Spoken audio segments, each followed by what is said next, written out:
eu também não posso fechar os olhos para o outro lado, que Deus tem recompensa para mim, Deus tem recompensa para nós. Deus tem sim condições de nos abençoar, e não só tem condições de fazê-lo, como me alegra saber, igreja, que Deus tem o desejo de fazê-lo. Diga glória a Deus. Deus tem vontade de nos recompensar. O desejo do Senhor é o de te recompensar você, premiar você, e que venham as recompensas de Deus sobre nós, em nome de Jesus. Mas o texto traz um alerta, e eu penso que esse alerta que vai ser objeto do nosso estudo aqui nesse domingo, pelo menos nessa manhã. E eu penso que isso aqui é um alerta importantíssimo, para que a gente tome uma posição diante do Senhor, e até para que a gente entre num ambiente onde a recompensa pode ser liberada sobre a nossa vida. Qual é o alerta? O alerta está no início do texto. Vamos ler o mesmo texto? E diz assim: olhai por vós mesmos. E aí ele vai explicar por quê e para quê. Aí ele continua dizendo: para que não percamos o que temos ganhado. E aí ele termina falando sobre o receber uma recompensa inteira, grande, completa. Diga amém, irmãos? Então, como eu quero, e eu penso que vocês também devem desejar, uma recompensa inteira, completa, é o que eu quero da paz do Senhor, então eu preciso tomar cuidado para não perder o que eu já ganhei. Quer dizer então que é possível perder aquilo que já foi conquistado, e eu não quero perder. Como é que eu faço para não perder? Como é que eu faço para alcançar um galardão, uma recompensa inteira, completa? A primeira frase: olhai por vós mesmos. O que essa frase significa? Irmãos, nós temos uma tendência que eu entendo que a princípio pode parecer muito bonita. É uma tendência de tomar conta de outras pessoas. Em um determinado nível, isso é legal, se importar com as pessoas é bom. Mas quando essa tendência ultrapassa os limites, aí a frase fica até pior, fica assim: cuidar da vida dos outros. Essa não é uma frase ruim. Espera aí, você está cuidando da vida dos outros, existe um peso aqui de, espera aí querido, você tem que cuidar, você já deve ter ouvido alguém falar isso, né? Cuidar da sua própria vida, você fica aí se metendo onde não foi chamado.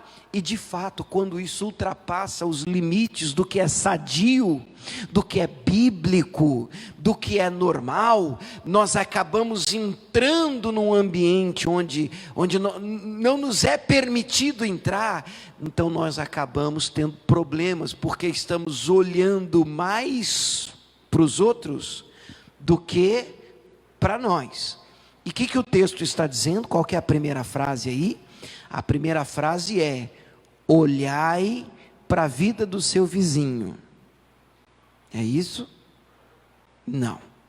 Olhai pelo seu irmão. Pelo amor de Deus, não é que a gente não tenha que se importar, e eu vou entrar nesse mérito hoje. Não é que eu não tenha que ligar, que eu não tenha que orar, que eu não tenha sentimentos, que eu não tenha que me doar por alguém. Não, não é isso. A questão é: amar o teu próximo é um mandamento, e o mandamento completo é como a si mesmo. O problema sai quando nós mudamos a ordem das coisas, e nós estamos tão habituados a olhar para os outros, e desculpe falar assim, mas comecei e vou terminar, né? Nos intrometer na vida de outras pessoas, quando na verdade temos problemas, às vezes até mais graves, para resolver na nossa própria vida. E esse tem sido um problema grave na vida de muitas pessoas, combatido por Jesus, quando ele diz assim: tire a trava, a viga dos seus próprios olhos, antes de você querer reparar um cisco nos olhos do seu próprio irmão. Você já viu Jesus falando sobre isso? Quer dizer, eu fico imaginando esse texto, né? Alguém com uma viga, uma tora, imagina uma coluna dessa, que aqui na igreja tem uma coluna no meio da igreja, dentro do olho de alguém, irmãos, e aí uma coluna no olho da pessoa, e a pessoa tem um cisco no teu olho, meu Deus, chega a ser cômico, engraçado, a pessoa, ela não consegue visualizar a própria vida, não consegue cuidar de si mesma, mas volta e meia está reparando, olhando na vida do próximo, na vida do outro. Preste muita atenção, porque essa é uma palavra de equilíbrio. Repito, não é que nós não devamos nos importar, mas a questão é, a frase de hoje, que inclusive é o tema da mensagem desse domingo, vou até pedir para colocar aqui o nosso tema, é: olhai por vós mesmos. Será que a gente pode repetir a frase? Olhai por vós mesmos. Só mais uma vez, vamos tentar mais alto, 10% mais alto. Olhai por vós mesmos. Isso é uma ordem. Se você quiser receber o galardão inteiro, se você quiser ser completamente recompensado, o primeiro a ser cuidado, pelo amor de Deus, eu não estou pregando egoísmo, é Bíblia, mas você precisa dar uma olhada em você mesmo. Você precisa amar você mesmo. Você precisa cuidar de você mesmo. E aí a foto que eu encontrei, ela é pertinente, ela é bem oportuna, o pessoal não está vendo em casa, mas a foto é de uma aeromoça, uma comissária de bordo, colocando máscara de oxigênio. Se você já viajou de avião, ou pelo menos em filme, você já deve ter visto aqueles avisos de segurança, aonde ela diz: em caso de despressurização, cairão automaticamente máscaras de oxigênio na sua frente. Coloque primeiro a máscara em você, e depois ajude a pessoa que está do seu lado. Por quê? Porque nós temos uma inclinação muito forte, principalmente quando nós temos do lado um parente, uma família, imagina um filho, é a mulher, é a esposa, nós queremos ajudar, pelo menos se você é convertido, se você é de Jesus, e eu penso que nós estamos aqui numa igreja, amém, irmãos?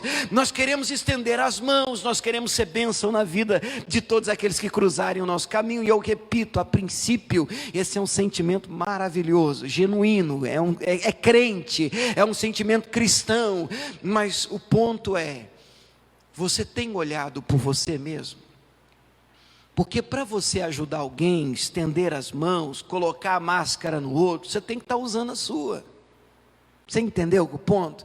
Você já tem que ter posto a sua, você tem que estar bem. Eu não estou falando que, não, eu estou sempre perfeito, porque aí eu vou ser perfeito para poder ajudar alguém. Não, perfeito é Deus. E nós seremos perfeitos no céu.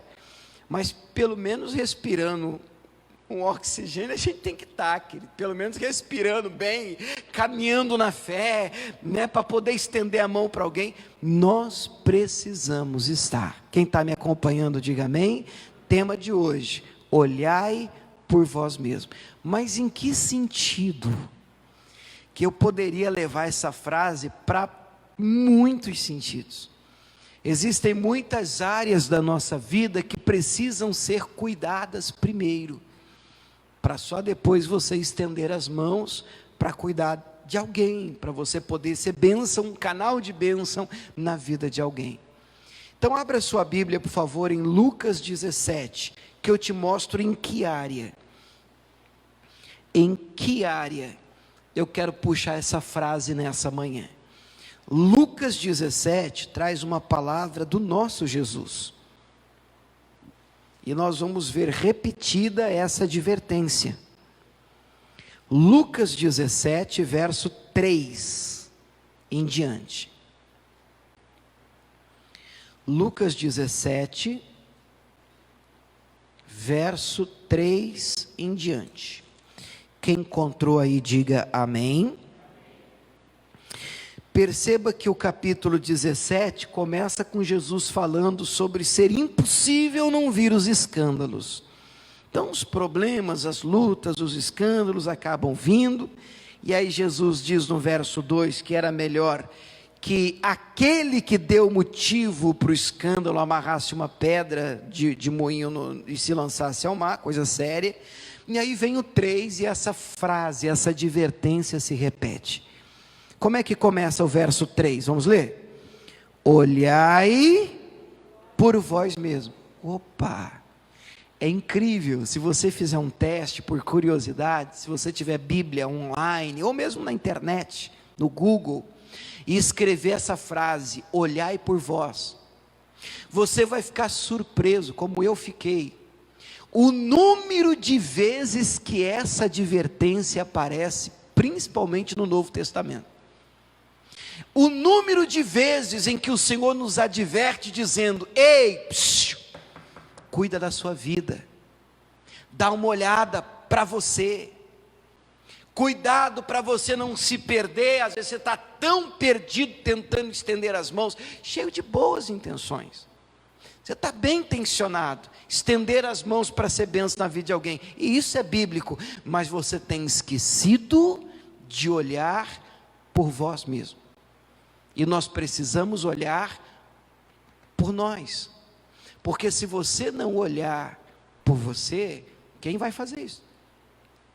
Então você tem que amar o teu próximo, é verdade, mas como você se ama, é necessário que você se ame, é preciso que você se cuide, é preciso que você se examine, é importante que você olhe para dentro de você, e cuide do seu coração, da sua alma, do seu bem-estar, e aqui tem tanta coisa que a gente precisa cuidar, mas de você mesmo, áreas da sua vida, por favor, o Espírito Santo está nos pedindo nessa manhã, olhai por vós mesmos.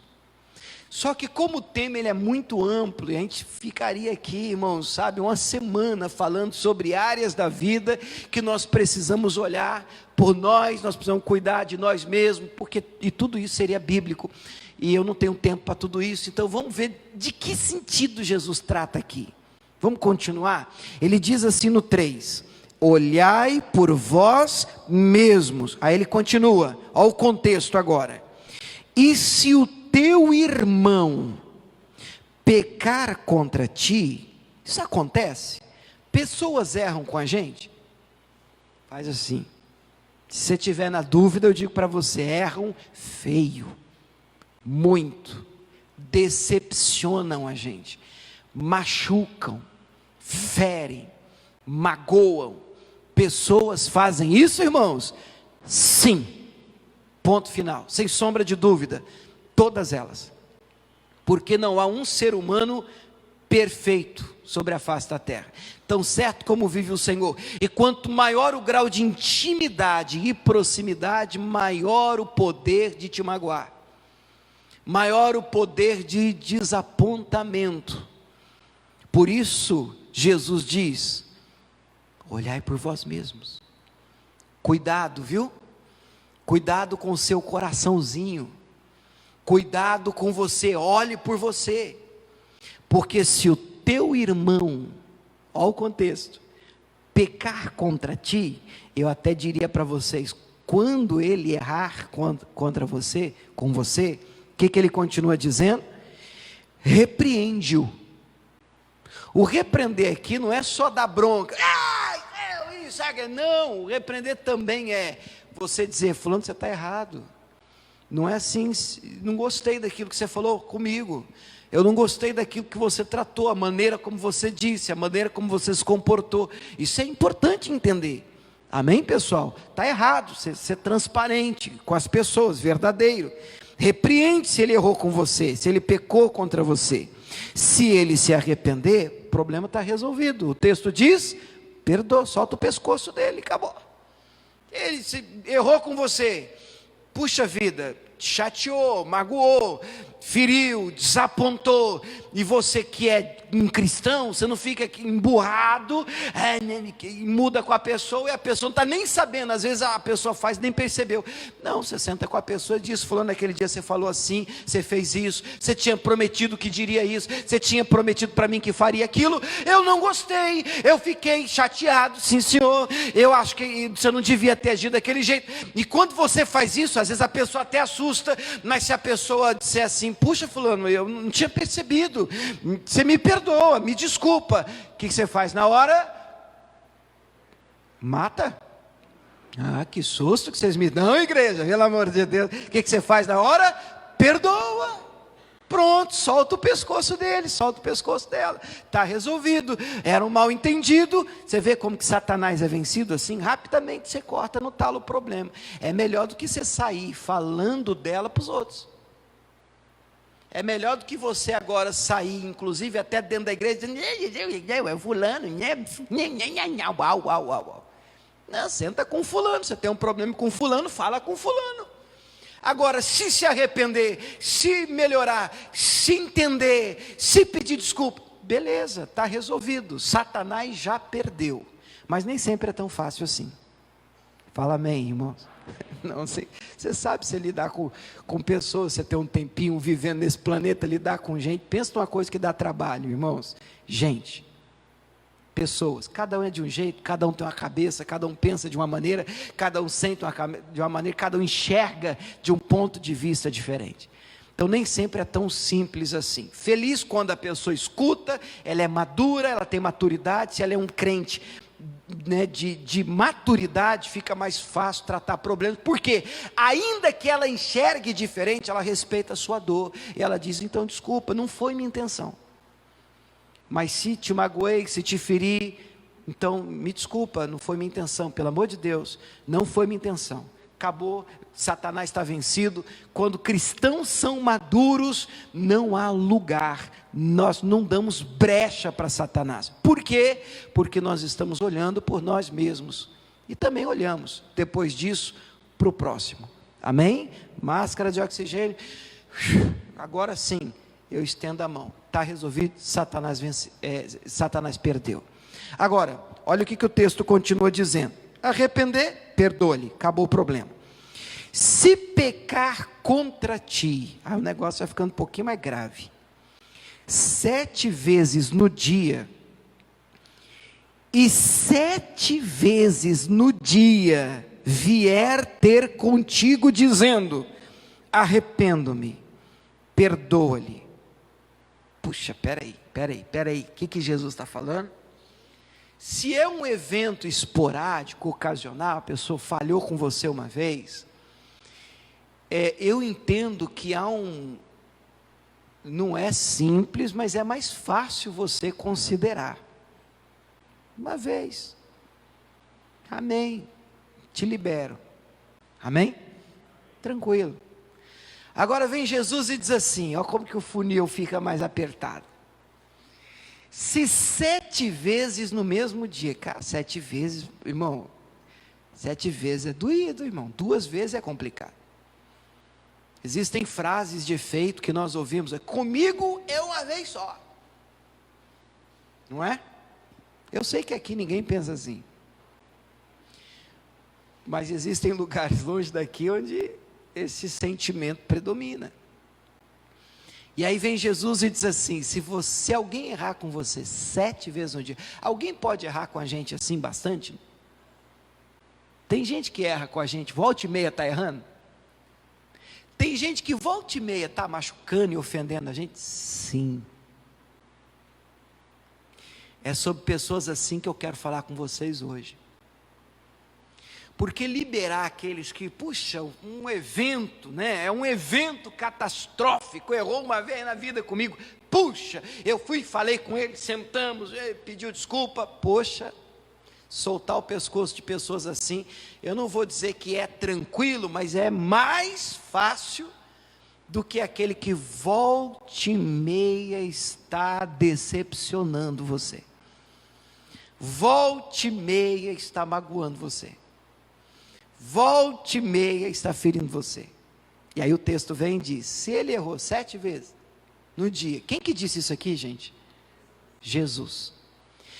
E nas 7 vezes ele vier pedir perdão, percebe? Ele reconhece, errei, puxa, fiz de novo, queria te machucar, mas machucou.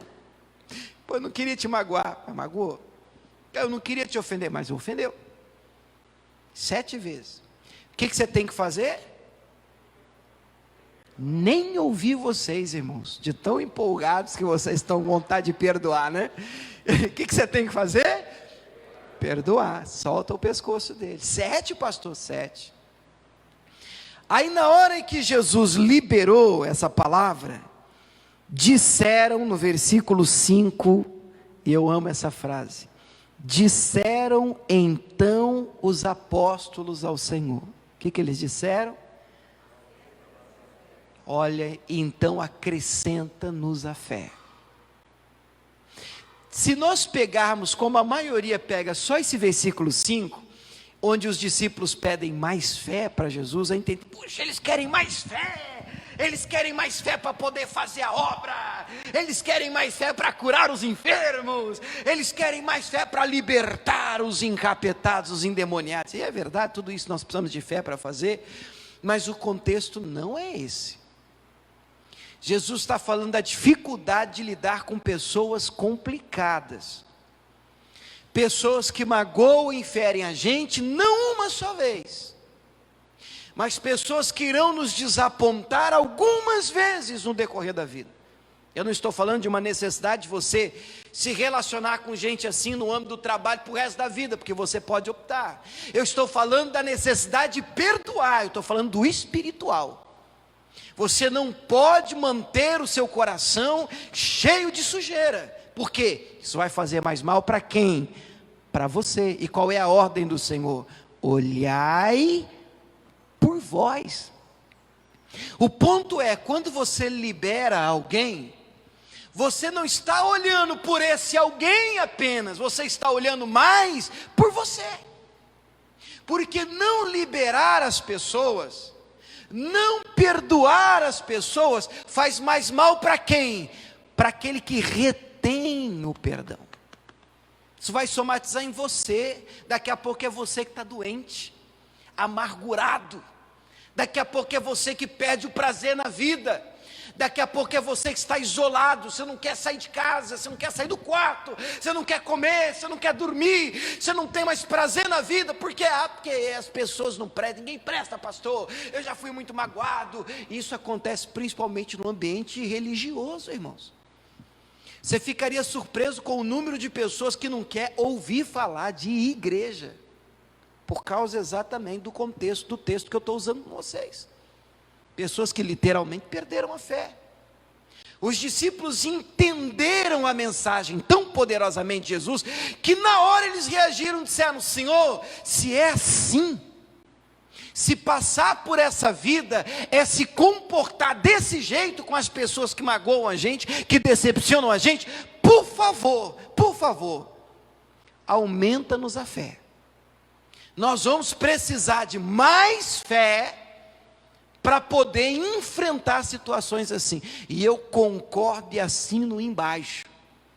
É importante você ter fé para abençoar alguém, orar por alguém para ele ser curado, orar por alguém para ele ser liberto. Mas, irmãos, pelo amor de Deus, grave isso no seu coração. Em nome de Jesus eu te peço, como pastor hoje aqui de vocês, nós precisamos de mais fé ainda, para poder nos manter acreditando nas pessoas, no ser humano.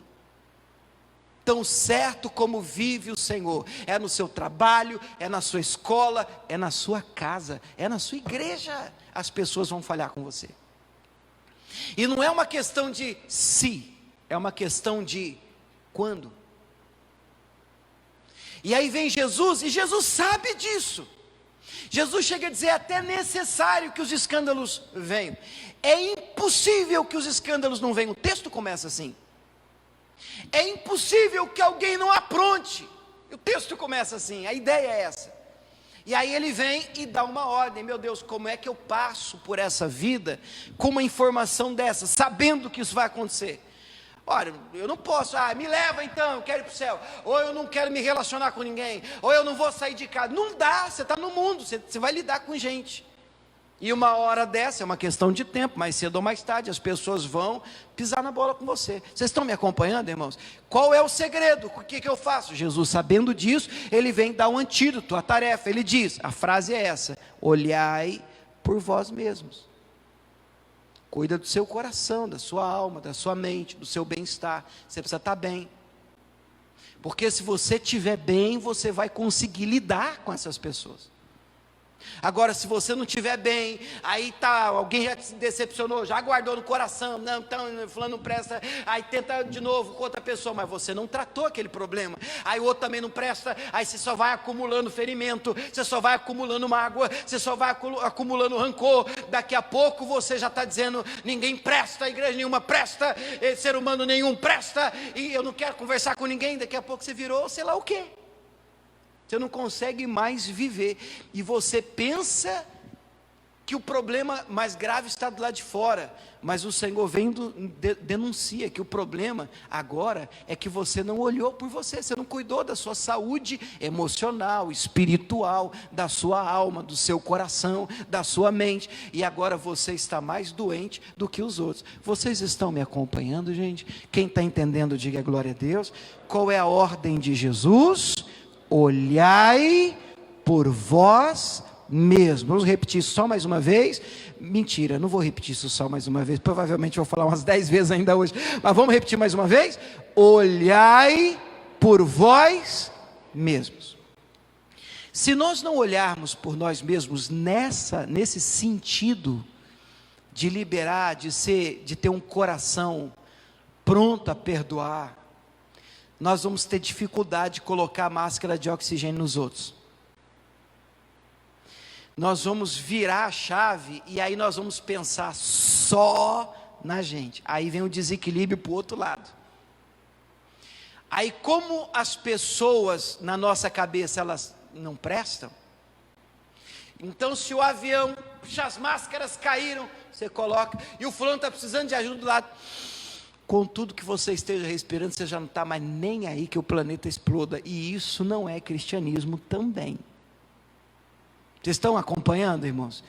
E aí eu provo para você, através da vida de um profeta chamado Jonas. Abra, por favor, a sua Bíblia em Jonas capítulo 1. Agora eu vou precisar da sua atenção, porque eu não tenho como ler o livro inteiro de Jonas hoje. Mas, gente, eu fiz o teste. Agora mesmo, li ontem à noite. E agora, antes de descer aqui, li só tem 4 capítulos curtinho. Li o livro de Jonas aqui, agora antes de descer de novo, 15 minutos. Eu li o livro inteiro. Então isso aqui é uma sentada. Você dá uma sentada hoje, depois da macarronada, você dá uma sentada, pronto, você já leu o livro de Jonas. É importante? Escute, é importante para você ter uma ideia geral do que eu vou pregar aqui hoje.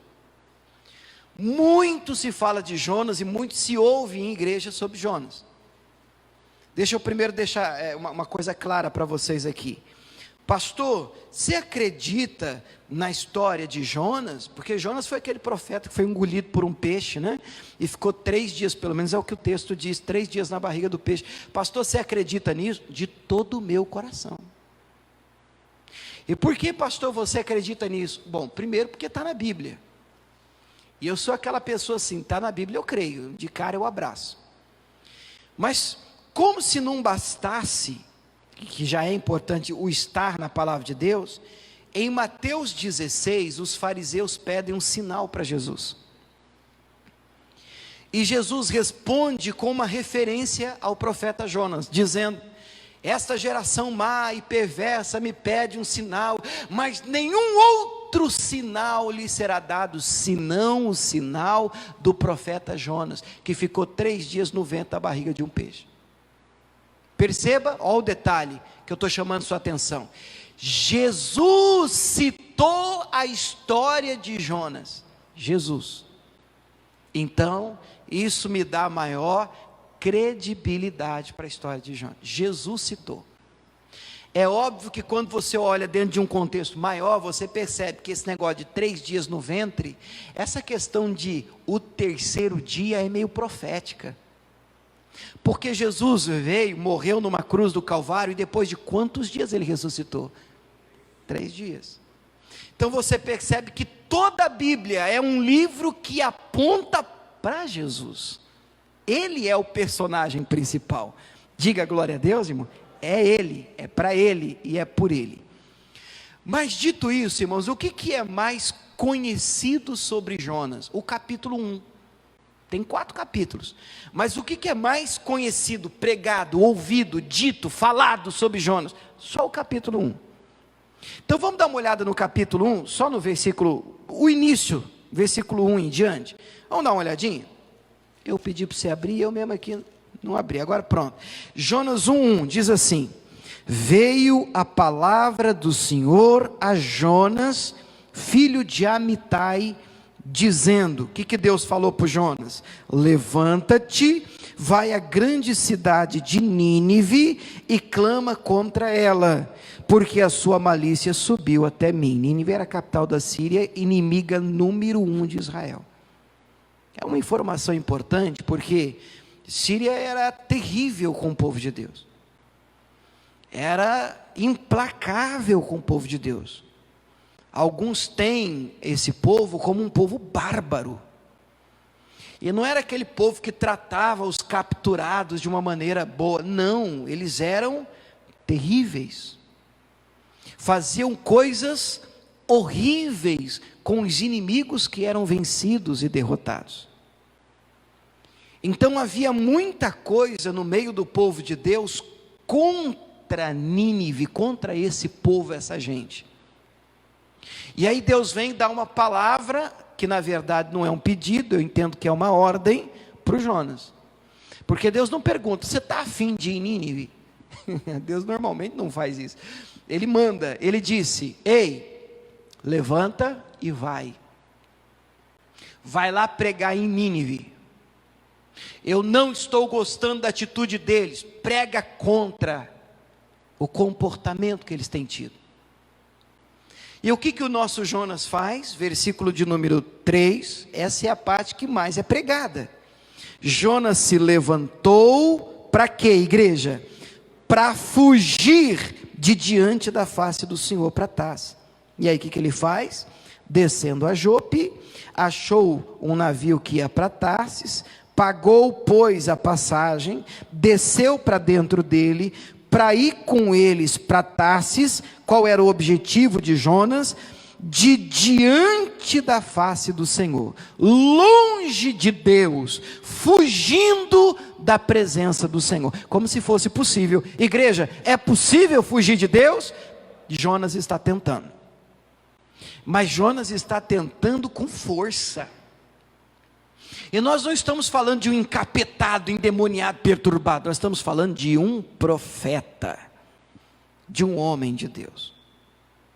Então a pergunta que não quer calar é: por que as pessoas fogem do Senhor? Por que pessoas correm do Senhor? Às vezes nós olhamos para esse texto, eu percebo essa falta de discernimento, conhecimento no meio da igreja de Jesus. Nós só pegamos essa parte aqui, e aí a gente começa a descer o porrete no Jonas. E Jonas, ele ficou conhecido como o profeta fujão. E é mentira? Não, ele fugiu mesmo. Mas o ponto de hoje aqui para nós, irmãos, não é só, ele fugiu, não devia ter fugido, não fuja de Deus, o que Deus te mandar fazer, faça. Irmão, cá entre nós, igreja do CPA 4, você já não sabe disso? Que Deus mandar você fazer, você não tem que fazer? Quem é que sabe aqui que tem que obedecer à voz do Senhor? Diga glória a Deus. Tá, qual é o ponto de hoje então? Por que Jonas fugiu? Por que as pessoas continuam tentando correr de Deus? E eu quero te mostrar isso na Bíblia, na história de Jonas. Por quê? Qual é a motivação dele? O que é que faz com que ele escute uma voz que ele entende ser divina? Ele tem conhecimento, ele é profeta, ele tem intimidade com Deus, ele é profeta, ele sabe discernir a voz de Deus da voz de outras pessoas. Ele é profeta, e mesmo sabendo, Deus quer que eu vá pregar em Nínive, para o povo de Nínive, ainda que seja uma mensagem de advertência, de punição, uma mensagem de cobrança. Não quero ir. Por que você não quer ir? Eu não quero ir, daqui a pouco eu explico, mas eu não vou, não estou afim, não gosto deles. Esse é o ponto. Não gosto deles. Eu não gosto deles. Gente, quando as pessoas erram com a gente, e elas erram, Jesus disse para nós que nós precisamos ter um coração pronto, disposto a olhar por nós mesmos, não é nem pela pessoa, não é nem pelo outro, é por nós mesmos, para que você tenha saúde espiritual, emocional e até física. Você tem que estar pronto, olhando para você mesmo, pronto a liberar as pessoas que vão falhar com você, virar algumas páginas, soltar alguns pescoços. Eu gosto muito dessa frase, porque não perdoar, irmão, é você dormir com a mão no pescoço dele. Aí toda vez que você cruza, que aquela pessoa vem na cabeça, que você olha para ele, se dá uma apertadinha no pescoço dele, aí para ficar espiritual, em nome de Jesus.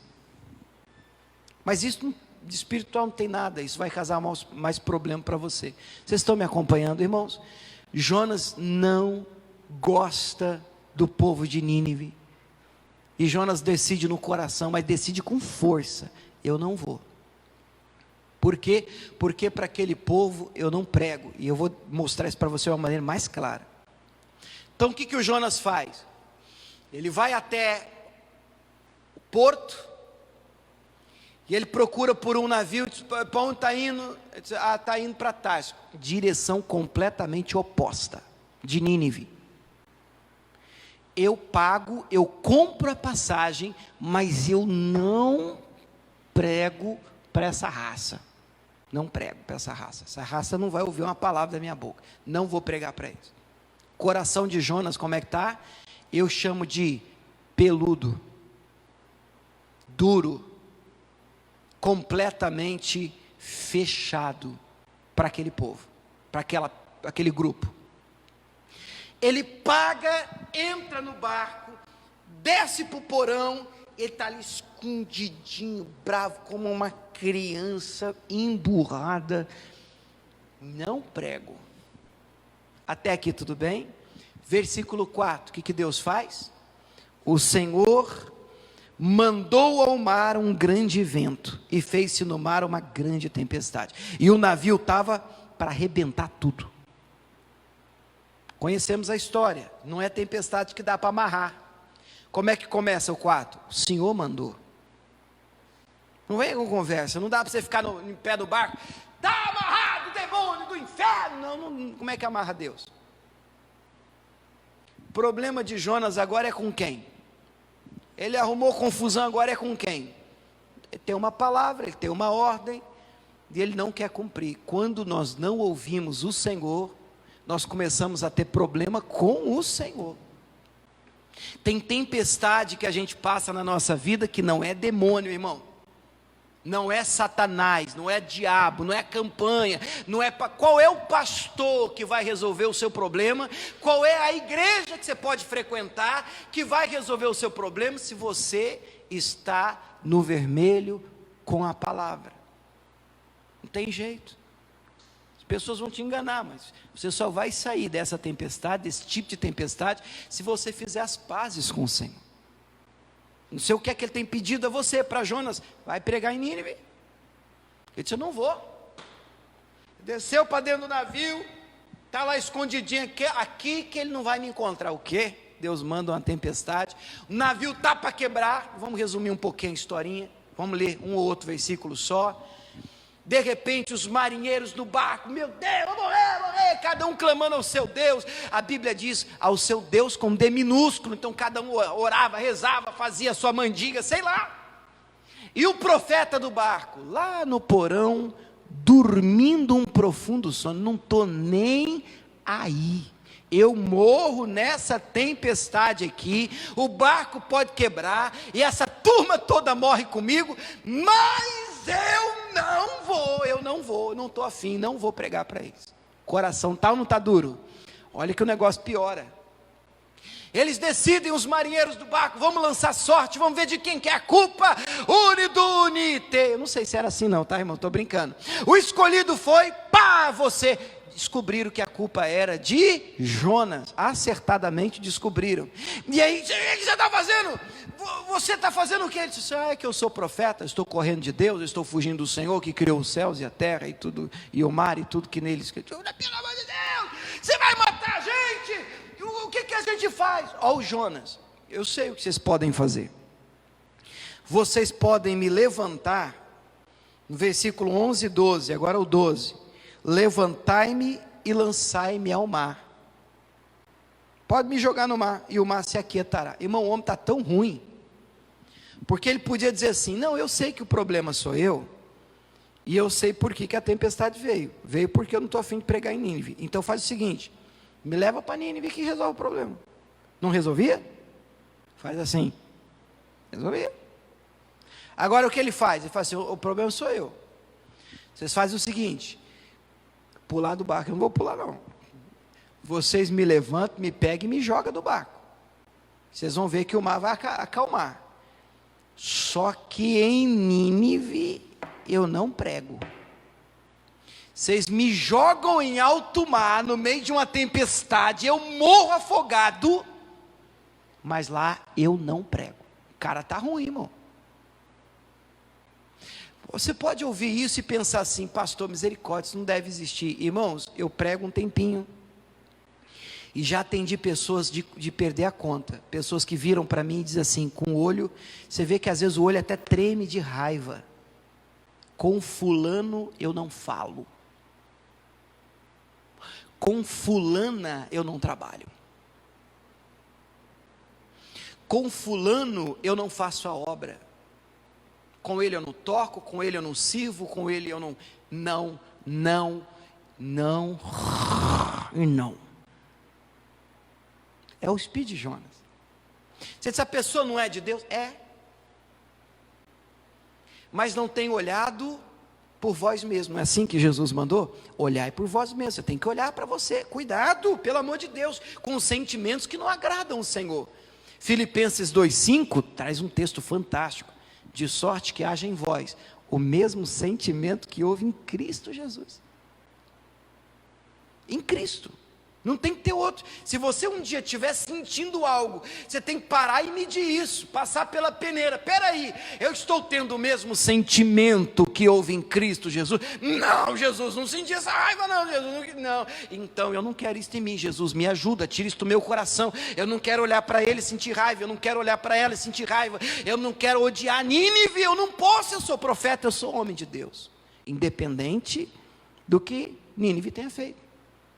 Vocês estão me acompanhando, irmãos? Tá, então me joga no mar. Pode me jogar que eu não vou lá, eu não prego mesmo. Eu estou disposto a morrer afogado, mas lá eu não vou. O que o povo faz? Tenta remar os marinheiros para ver se salva o barco. Não dá. O negócio ficou cada vez mais feio. Não tinha jeito. A decisão de jogar uma pessoa em alto mar é séria. É morte certa, humanamente falando. Em alto mar já é complicado, no meio de uma tempestade piorou. Mas não teve jeito, ou era o Jonas ou era eles, todo mundo. Então pegaram o Jonas com dor no coração e jogaram o Jonas no mar. Você consegue imaginar, pelo menos pensar nessa cena? O Jonas tá sendo jogado. Oh, joga, jogou. Aí, ó o Jonas, não vou.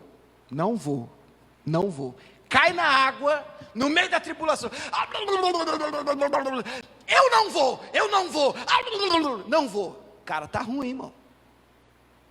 Aí o finalzinho do capítulo 1, no versículo 17, Deus prepara um grande peixe. A maioria dos crentes diz baleia. O texto diz um grande peixe. E esse peixe vem para engolir Jonas, irmão. Você consegue imaginar a cena? Cena de desenho, né, irmão? De filme. Essa baleia vem, abre a boca. Na hora que essa bichona abre a boca, assim, um peixe grande, abre a boca para engolir o Jonas. Irmão, eu penso que qualquer um aqui viraria o crente mais fervoroso da Igreja da Graça do CPA4. O quê? Você vê uma boca dessa para te engolir, você... Eu vou. Mas o nosso Jonas me engole, mas eu não vou. O cara tá ruim, irmão. O cara está nervoso, irmão. Eu não, pode me engolir, não tem problema, pode me engolir, me engole aí.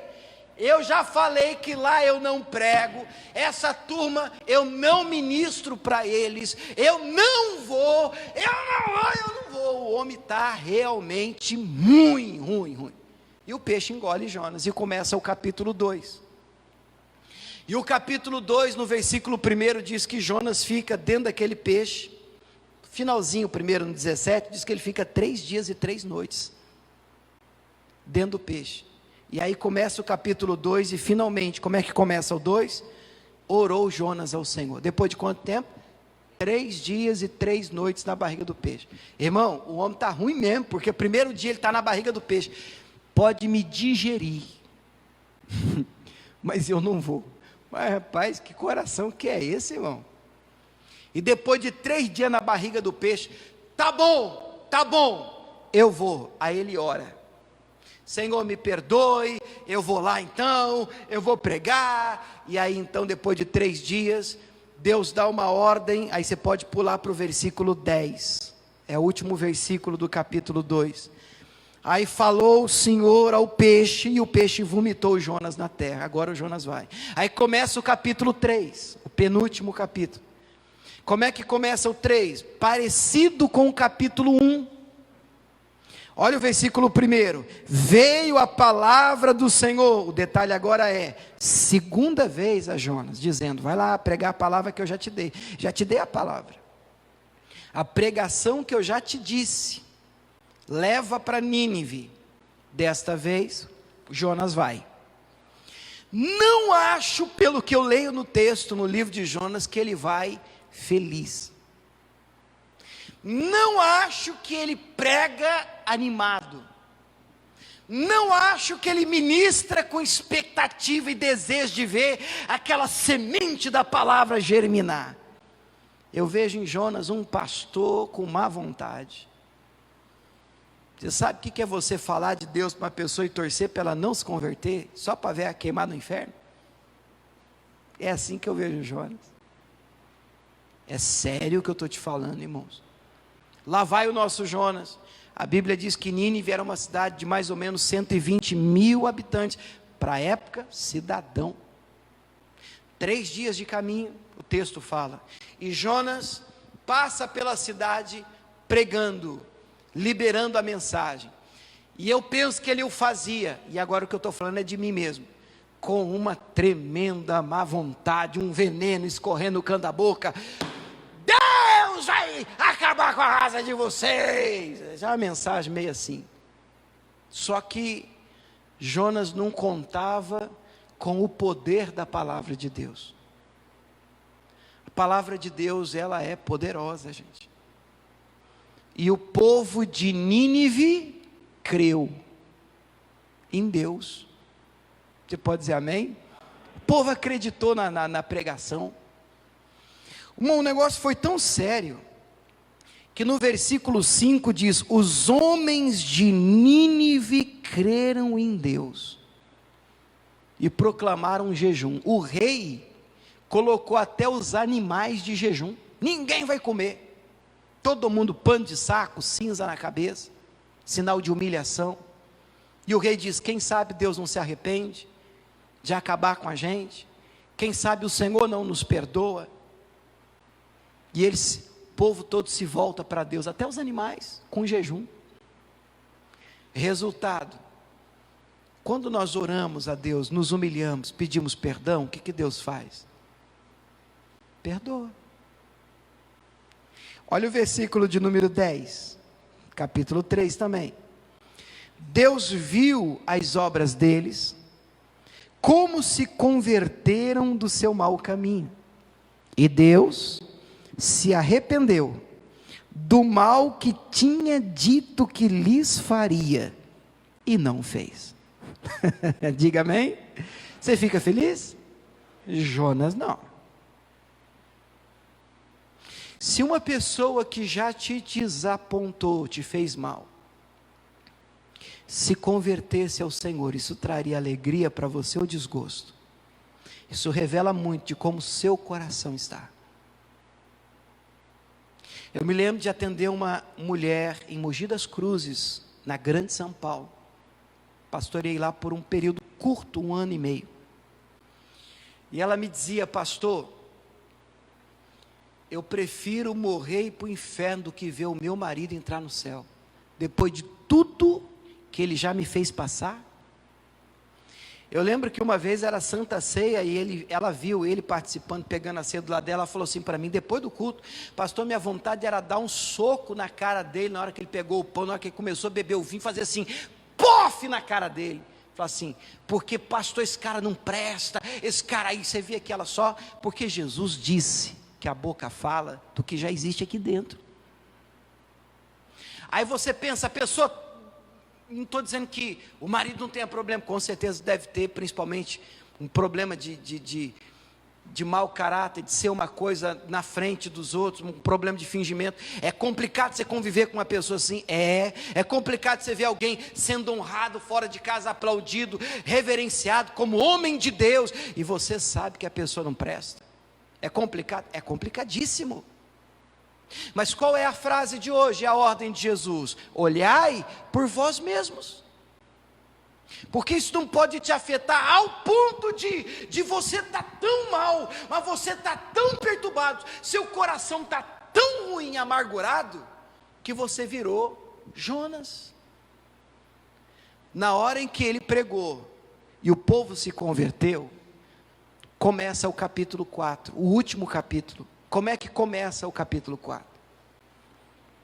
Mas desgostou-se Jonas extremamente disso, e ficou todo ressentido. Você imagina, o que é um pastor pregar? Porque é a palavra do Senhor. Aí as pessoas todas se convertem. Que droga, se converteram. Que droga, não é que aceitaram Jesus mesmo? Que droga, deu certo.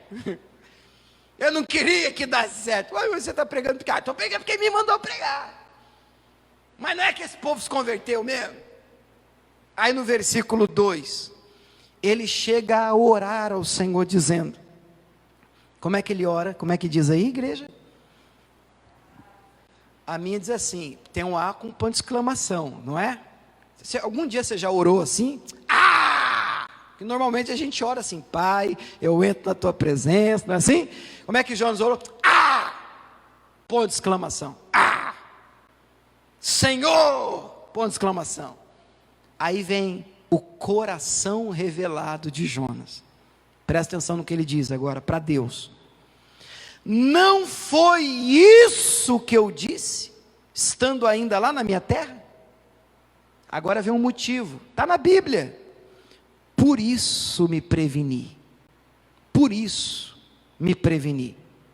fugindo para Tarsis, por isso eu não queria vir, porque eu sabia que és um Deus piedoso, misericordioso, longânimo, grande em benignidade, e que o Senhor se arrepende do mal. Aí vem o 3, então eu te peço, me mata, porque eu não aguento ver esse povo convertido. Gente, que coisa séria. Muito se fala Jonas fugiu, você não pode fugir da presença do Senhor. Claro, isso é verdade, não podemos fugir de tarefas que Deus nos dá, mas o ponto é, por que Jonas fugiu? Porque Jonas tinha um coração completamente fechado para aquele povo tinha sido mal com o povo de Deus, e no coração de Jonas, esse povo não merece conversão, misericórdia. E eu sei que eu posso estar pregando aqui para você pensando, nossa pastor, que coração ruim esse de Jonas. Qual que é a frase de hoje?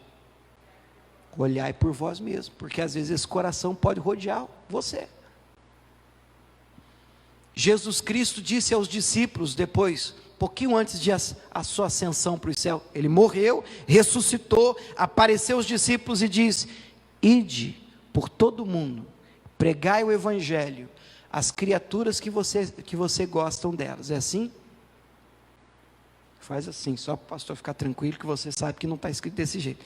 Jesus diz: ide por todo mundo, pregai o evangelho a toda criatura. Qual que é o nosso problema? Eu vou falar nós com a sua permissão. Às vezes nós queremos escolher quem merece a pregação. Quem merece a pregação. Nós queremos escolher quem merece o céu. E Jesus ama e morreu por todas as pessoas. João 3,16 diz que ele amou o mundo de tal maneira que deu o seu Filho unigênito, para que todo aquele que crê não pereça, seja salvo. Mas na nossa concepção, não, se o fulano crê, beleza, dá para viver no céu com ele, mas a fulana, fala sério, pastor, fulano, não pode, nem acredito. Tem gente que a gente até duvida da conversão, tipo assim, não, é mentira, está fingindo. Pastor, isso é uma cobra, isso é terrível. Mas isso não é campo seu, isso não é tarefa sua. A ordem do Senhor é: olha por você. Porque se você continuar com o coração de Jonas, corre o risco de você ver o povo de Nínive entrando e você ficando de fora. Vocês entenderam o que eu falei, irmãos? Você corre um risco muito grave de ver a turma, agora a turma de Nínive e o céu, a turma entrando. Jonas, não está na lista. Não, mas eu sou profeta, mas com um coração desse, está na lista. Você vê que o apóstolo Paulo no Novo Testamento trata do assunto, dizendo: olha, eu tenho que ter um cuidado comigo mesmo, para que eu não seja reprovado, mesmo pregando para vocês, alcançando muitas pessoas, eu mesmo seja reprovado. Paulo trata da possibilidade de eu levar as pessoas para o céu e eu mesmo não entrar. Olha que coisa séria. É ou não é sério, irmãos? Ele fica ressentido, ele fica bravo, ele fica nervoso, ele diz: ai, que raiva, por isso eu não queria vir, porque eu sabia que podia dar certo. Vê se pode. Eu sabia que se eu pregasse para essa turma, vai que essa turma se converte, vai que essa turma se arrepende, e como eu sei que o Senhor é um Deus bom, o Senhor é misericordioso, o Senhor é longânimo, eu sabia que esse negócio ia acontecer, eu sabia que o Senhor ia perdoar essa turma, então me mata, eu não quero mais saber. Ai, que raiva. Esse homem está perturbado, irmão. Quem está me acompanhando, diga amém. E aí o Senhor faz uma pergunta para ele no versículo 4. O Senhor diz: é razoável esse teu ressentimento? É o mesmo que dizer assim, faz sentido. Jonas, é para tudo isso? É para tudo isso? Isso que você está sentindo? Justifica esse comportamento seu? Resposta do nosso Jonas. Versículo 5, Jonas saiu da cidade, assentou, fez uma cabaninha, ficou ali. No versículo 6, olha Deus tratando com Jonas. Presta atenção na psicologia do Senhor. 6, ó só. Fez o Senhor Deus nascer uma boboreira, planta, vamos imaginar uma planta, que subiu por cima de Jonas, para que fizesse sombra sobre a sua cabeça, a fim de o livrar do seu enfado. E Jonas se alegrou em extremo por causa da boboreira. Você está imaginando a cena? Cresceu uma planta, uma boboreira, e cresceu rápido, né, irmão? Você imagina o Jonas sentado, mas aquela boboreira cresceu tanto que fez uma sombra assim na cabeça do Jonas. O sol protegeu o Jonas do sol. Jonas ficou feliz? Puxa, muito feliz, alegre da vida. Pelo menos isso, né? Uma boboreira aí, glória a Deus pela boboreira. Mas Deus, no versículo seguinte, 7, Deus enviou um bicho, gente, e o bicho comeu, feriu a boboreira. No dia seguinte, comeu a boboreira e ela secou e morreu a boboreira. Para quê? Agora Jonas vai manifestar. Aí no versículo 8, Aconteceu que quando o sol apareceu, Deus mandou um vento calmo. O vento calmo assim, é sem vento. E aí o sol tine mesmo, bate na cuca e racha a cuca do cabra. Aí vem aquele sol na cabeça do Jonas. O sol feriu a cabeça do Jonas. Aí o Jonas desmaiou, desejou com toda a sua alma morrer, dizendo: melhor me é morrer do que viver. O homem está ruim mesmo. E olha, irmãos, não se tem notícia na Bíblia de um pregador de maior sucesso que Jonas. Irmão, o cara conseguiu com uma mensagem ganhar 120 mil almas, uma cidade inteira. Não tem na Bíblia isso, um avivamento desse porte. O cara foi um pregador espetacular. O pastor de má vontade pregou sem querer, querendo, e deu certo. Vê se pega moda em um negócio desse.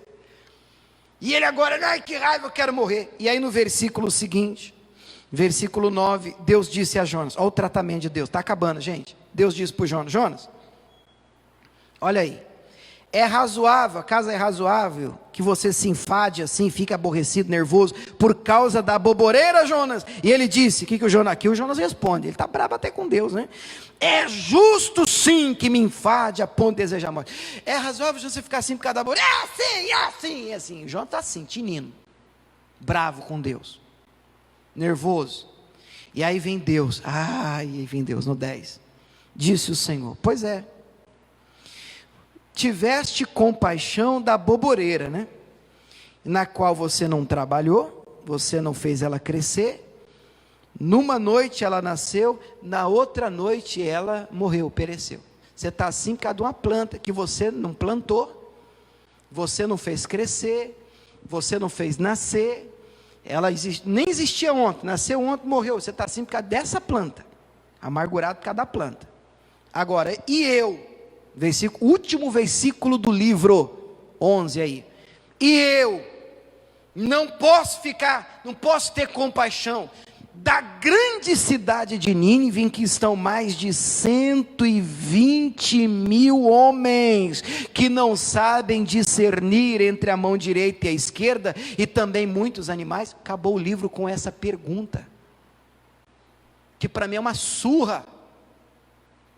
Deus diz ao Jonas: você está assim por causa de uma bobeira, uma planta. Você não plantou, você não tomou conta, você não regou, você não fez nascer, você não fez crescer, e você está assim por causa de uma planta que existiu ontem e morreu hoje. Eu não posso sentir isso por almas, por vidas, por pessoas. Eu não posso amar gente. Eu tenho que gostar só de quem você gosta. Eu tenho que gostar e amar só quem trata você bem, quem nunca pisou na bola com você. A Bíblia diz, e nós não podemos fechar os olhos para isso, a vontade de Deus é que todos se salvem. Eu sei que isso pode, você escuta isso, tem gente que escuta e diz: aleluia, pastor, glória a Deus, eu me alegro com isso, e você deve de fato reagir assim. Mas tem gente que escuta isso e diz: todos, pastor, mas todos mesmo, todos, pastor. Porque na cabeça da gente tem uma turma que vai estragar o céu, né? Não se eles se arrependerem de verdade, se eles se voltarem para o Senhor verdadeiramente. O desejo de Deus é isso. E a nossa tarefa? Colaborar, pregar, ensinar, estender a mão, soltar o pescoço, perdoar, liberar. Nós não somos sócios do diabo, igreja. Nós não somos sócios e amigos de Satanás, igreja. Nós somos cooperadores com Deus. Nosso desejo, nosso sentimento deve ser o mesmo do Senhor. Olhar para as pessoas e sentir compaixão delas. Dos piores, nós precisamos desejar que eles se arrependam, se convertam, se voltem para o Senhor. Por favor, olhai por vós mesmos. Você recebe essa palavra? Quem recebe, diga amém. Vamos aplaudir o Senhor por ela. Deixa eu orar por você. Vamos fazer assim, sentado mesmo, por causa do meu tempo. Coloca a mão no coração. É um lugar excelente para você colocar a mão. Coloca a mão nesse coração lindo, mole, quebrantado, que deseja que todo ser humano seja salvo. Coloca a mão nesse coração maravilhoso. Senhor, eu penso, meu Pai, que a primeira oração não poderia ser outra senão: perdoa-nos. Perdoa-nos pelas vezes, ó Deus, que até de forma inconsciente nós desejamos, meu Pai, e as pessoas se afastem do Senhor, não te conheçam, principalmente quando entendemos que essas pessoas já nos fizeram tantos males, já nos causaram tantos danos, que nós não as queremos, meu Pai, perdoadas, salvas. Tem misericórdia de nós. Sabemos que Tu és um Deus zeloso, misericordioso, longânimo, pronto para perdoar. E de posse dessa informação, porque somos profetas, temos intimidade com o Senhor, nós não podemos, meu Pai, negar o acesso a Ti, a um povo que está distante, a um grupo que ainda não Te conhece, a pessoas, meu Pai, que meu Deus, estão distantes do Senhor, estão endurecidas, estão perdidas, já causaram tantos males por aí. Mas nós oramos para que haja quebrantamento, oramos para que haja arrependimento, meu Deus.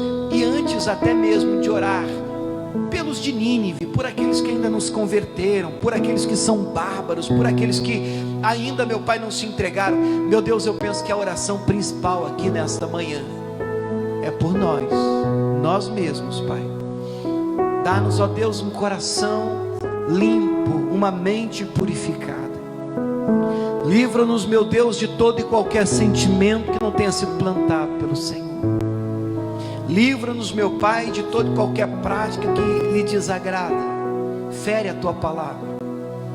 Dá-nos, ó Deus, um coração como o do Senhor, um coração em que haja disposição para perdoar, para liberar, para amar, para se importar, em nome de Jesus. Com a mão sobre este coração, diga: Senhor Jesus, perdoa os meus pecados, livra-me, Senhor, se necessário for, de mim mesmo, dos desejos e vontades que contrariam o Senhor, e faça de mim, Senhor, um instrumento em Tuas mãos. Faça de mim, Senhor, bênção no caminho daqueles que cruzarem a minha vida, que eu não tenha olhos para escolher quem merece ou não a Tua palavra, mas dá-me disposição para jogar a semente, lançar a Tua palavra sobre todos os corações, sobre todas as vidas, em nome de Jesus. Quem crê, diga amém. Vamos aplaudir o nosso Deus.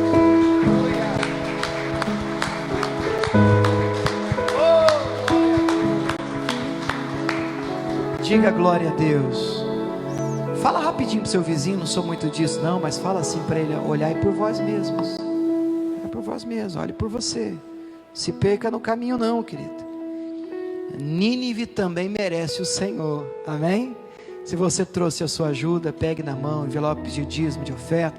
Enquanto você prepara a sua fidelidade, deixa eu falar com o pessoal de casa também, que também podem ajudar. Primeiro, deixa eu te fazer um convite. Quem sabe você mora aqui em Cuiabá. Nós estamos em Cuiabá, no estado do Mato Grosso, num bairro chamado CPA 4.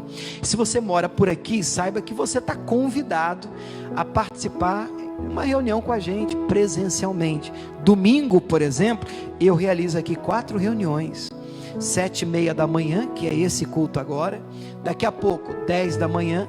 Depois 4 da tarde. E depois 6 da tarde. Estamos presentes em todas as reuniões, mas o que mais conta, a presença do Senhor conosco. E você morando aqui na região, puxa vida, você será muito bem-vindo. Nosso endereço é Avenida Tuiuiu, número 1, como eu disse, o bairro é CPA 4, na cidade de Cuiabá, no estado do Mato Grosso. Deixa eu também falar com você que tem sido alcançado pelas mensagens, pelas ministrações, e de alguma maneira, de alguma sorte diz: pastor, Deus tem me abençoado. através da palavra, através dos cultos online. Então, se esses cultos têm sido bênção na sua vida, você que hoje está em casa nos acompanhando, saiba que você também pode ajudar a obra de Deus, você também pode semear nesse ministério. As contas, elas estão aparecendo aqui no telão para o pessoal que está aqui na igreja, mas você que está em casa, você tem aí na descrição do post as contas da igreja, os bancos. Escolha o melhor banco para você, separe sua oferta, uma doação de amor, faça o seu depósito, a sua transferência online ou transferência bancária, e não esqueça de enviar o comprovante para a gente no nosso WhatsApp, para o controle interno da igreja, ou a foto do comprovante. O nosso WhatsApp, que também está aí na descrição do post, é o 65 é o DDD aqui de Cuiabá, no Mato Grosso, e aí vem o telefone do Zap, né, que é o 99255-2568, 99255-2568. Você pode separar a sua ajuda, a sua oferta, a sua transferência e abençoar também esse ministério em nome de Jesus, que é o que nós vamos fazer aqui agora, orando pelas pessoas que estão em casa. Você que está comigo aqui na igreja, levanta a mão assim, vamos orar pelo pessoal que está em casa, por favor, vamos liberar uma bênção para eles. Pai, nós abençoamos os que estão em casa, oramos, meu Pai, por cada um deles, ministrando uma bênção também sobre esta importante área da vida financeira, profissional, desejando crescimento, orando por um rompimento, meu Deus, uma bênção de prosperidade sobre o teu povo, aqueles que estão nos acompanhando, em nome de Jesus. E a igreja de Cristo diga amém. Graças a Deus. Vamos aplaudir Jesus. Deus abençoe o pessoal de casa.